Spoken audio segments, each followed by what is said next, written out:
WWE are trying to bring Andrade back. Plus, we have an update on Chris Jericho's AEW and WWE status. And you've seen the title. Charles Manson wanted to meet Bray Wyatt. It's all in the Cultaholic Wrestling news right now.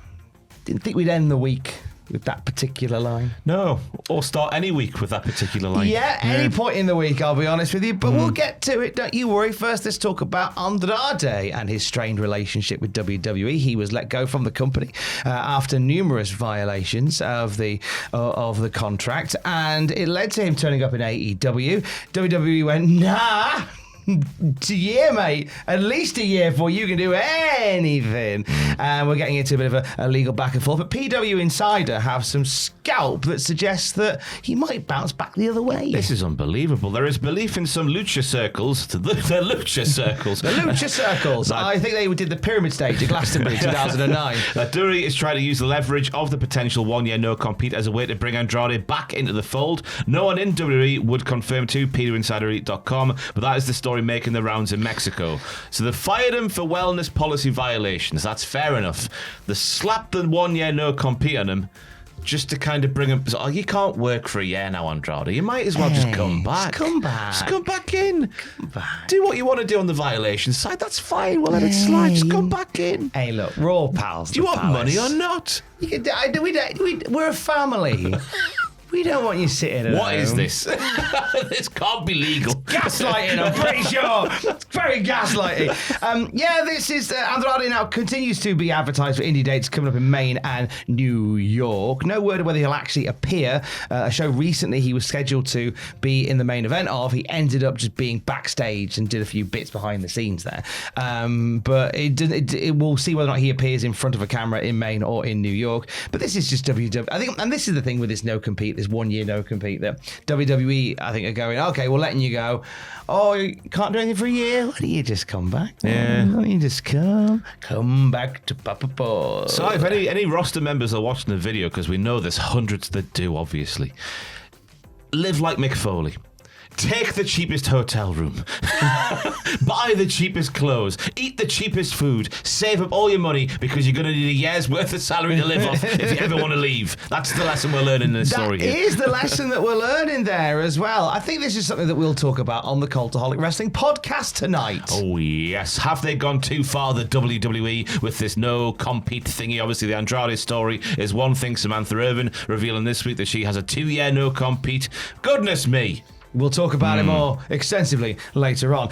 Speaking of contracts, Chris Jericho's AEW one seems to be near its conclusion. It's expected that it'll be ending at the end of this year, unless there's obviously an extension or the contract is frozen. Fightful Selector reporting that Chris Jericho is not being brought up in any creative meetings within AEW. It is worth pointing out that the majority of Jericho's creative went straight to the man himself, Tony Khan. So it's not out of the ordinary that he's not mentioned in creative. I think it's worth mentioning that he's not being mentioned at all. Yeah, you would assume that Tony Khan would go, oh, Chris has been to me with this idea, we'll put this on TV, we'll make this work, or this is how we'll just put it on the show and then have it not work for 2 years straight. What it felt like with the learning tree. Because it must be a weird situation for Tony Khan to be in, because obviously he is indebted to Chris Jericho. Jericho's name value, the whole New Japan match back in the day that led to the kind of the formation of AEW, all that malarkey. He's got to be indebted to Chris Jericho in some form or fashion for his work in the early couple of years of AEW. But since then, it's a difficult place to be in. It's a tart bit of lemon, that is. Fightful have confirmed that WWE is one of many companies that are keen to work with Jericho. WWE higher-ups bringing up his name recently. We've talked about this. There's potential for him to be knocking around sooner rather than later. Fightful saying one WWE source indicated that Jericho would almost certainly get offered several $1 million annually to return to WWE, but said at this stage they believed AEW could match it, and they weren't even sure what Jericho's motivations are. Could be anything at this point. I think Jericho would be very tempted to go back to WWE. I'm just speaking on his behalf. Like, I don't know anything. That's your best friend Chris, isn't it? No, you're thinking of my best friend Jeff. Oh, right, fair. Me and Jeff are on WhatsApp. Me and Chris aren't yet. And I would think that maybe there is an allure in going to have this sort of run in WWE, particularly with AJ Styles retiring next year. Maybe give us another AJ Jericho match. Y2AJ. Yeah, run that bad boy back, get in the Hall of Fame, have a few bangers, get yourself away. Yeah, but will the ego of Jericho let that fly? Because it's clear that he still thinks he can be at that level that he was, 2-3 years ago. But since then, he really hasn't been. And based off what we've seen on TV, of course, that's not a commentary on his wrestling and stuff. 'Cause I think his wrestling did get better after a little bit of a slump there a few years ago. But it's just the other stuff, the gimmick stuff, the character stuff. I mean, you could lead into that in a sort of meta way and have him come back as Y2J, i.e. Chris Jericho from 1999, the big bun on his head. I think that's what we'll learn from John Cena's retirement tour. Just play the greatest hits if you are doing a retirement tour, and then go home. Just give the people what they want, and then But if I was Tony Khan reading, they're going to offer him several $1 million. If I had to match that offer, is he worth that to AEW today? I don't think he is anymore. What is Josh Brooks Jensen worth? Rather, not Josh Briggs. I've got mistook of his tag partner there. Tomorrow night is NXT Halloween Havoc. Brooks Jensen put out a very peculiar video online yesterday. So he hasn't been seen on telly since he was cut from the Cullen. And he put out a video yesterday talking in quite, I'll be honest, quite dull tones about the history of Halloween Havoc. It's what we want to happen. Is it what we want to happen? Yeah, the history of Halloween Havoc. Do we sound like that? Yeah, we do. We all sound like that. Well, Halloween Havoc began he says that he's here to teach us the history of the business, and he's going to see us in Arizona. He's popping up at Halloween Havoc tomorrow. Yeah. To presumably bore people. Such a captivating man is Brooks Jensen, let me tell you. 1980s gimmick when he walked out to that song. Love will find you. That was phenomenal. That was phenomenal. His acting as part of the love triangle with Keanu James back in the day and Sebastian, who he never met in person, but still that's besides the point. That was fantastic. Then he goes to the he has that little kayfabe breakdown, we'll call it, where everyone thought it was real, but it wasn't real, but it wasn't. I'm now accepting indie bookings.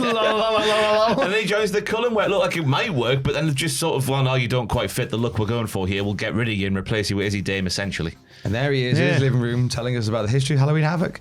Okay, cool. What does he do? What are we doing? I mean, what I've displayed there, Tom, is he can do anything. 1980s.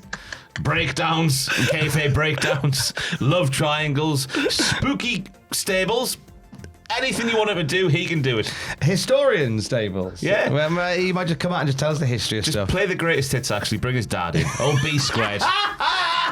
Father and son tag team. Actually, that would be brilliant. B cubed. Let's do B squared. Is that how it works? I've got to say B cubed, we will call them B cubed. Do you know what? Stranger things have happened. Speaking of stranger things happening, this is a phenomenal story. Very much the cultural zeitgeist at the moment is around Ed Gein and the stories that he's telling and the general horror characters in general from history. That's pretty popular at the moment. Oh, yeah, the murderous psychopaths. Yeah, they're on vogue. Yeah. Let's talk about one and a potential WWE moment that was completely quashed. Yes, ex-WWE writer Mick Manfredini was on the Wrestling with Freddie podcast and revealed that a controversial meeting was quashed by the company, by WWE, between Bray Wyatt and old Charlie Manson, everyone's favourite. Manson. He didn't kill anyone technically, he just made other people do it. He's fine. Great songstress, though. Wyndham's teammate, this is the quote, a former teammate in college football, became a prison guard at Charles Manson's prison. Allegedly, this guy showed Manson the Bray Wyatt promos, and he wanted to meet him, and this was a whole thing. Oh, what could have been. Well, Mike Rotunda knew about it, the quote goes on to say, and I think he brought it up to somebody. I don't know if it was Hunter or Vince or someone. They immediately squashed it. Obviously, that's a terrible idea, because they were like, can we shoot a network special with Charles Manson? It was, I mean, there's part of you that goes, imagine walking to that meeting. Now, I know the answer. I'm going to ask anyway.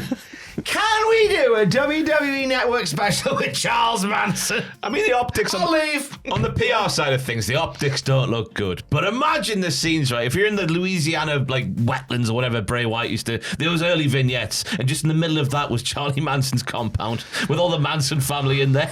My days. Eric, we're on part of the Manson family. Nick Manfredini finishes saying, would have been a good story, but a bad idea. Bray Wyatt probably would have never seen TV again if we did that. Yeah. Wowzers. What could have been? Makes you wonder, doesn't it? What other serial killers or people of Charles Manson's ilk watched wrestling and thought, oh, I see myself in them. Do you reckon Charlie Manson saw Waylon Mercy and thought, bloody hell, he's all right, isn't he? He's all right, him. Let me meet him. What do you mean he's injured? That is what the human brain comes up with when it comes to creative in wrestling. But what does artificial intelligence come up with? Horrible things, as we've learned this week. And you and Sam delved into this beast. Yeah, it was just off the back of the news articles last week about WWE and AI being in the same sentence. Obviously, we learned to just use it as like a glorified search engine. But what would happen if they just essentially sacked the creative team off and then we put the visions like Seth Rollins' injury, vacation of the title in, and then we saw where it took it up until Survivor Series. And well, 2-3 years ago when Adam and Sam did it, it was the novelty was still there and it was funny and it was hilarious. This time it's a bit more on the money, but there's still some bollocks in there, but it's a bit more on the money. So it is a little bit scary how far it's come in those 3 years. It is funny how, like, in 3 years it's gone from like, oh, what a funny thing, oh, pudding enjoyment noises, and now it's like, oh my God, this is actually a thing and it's here.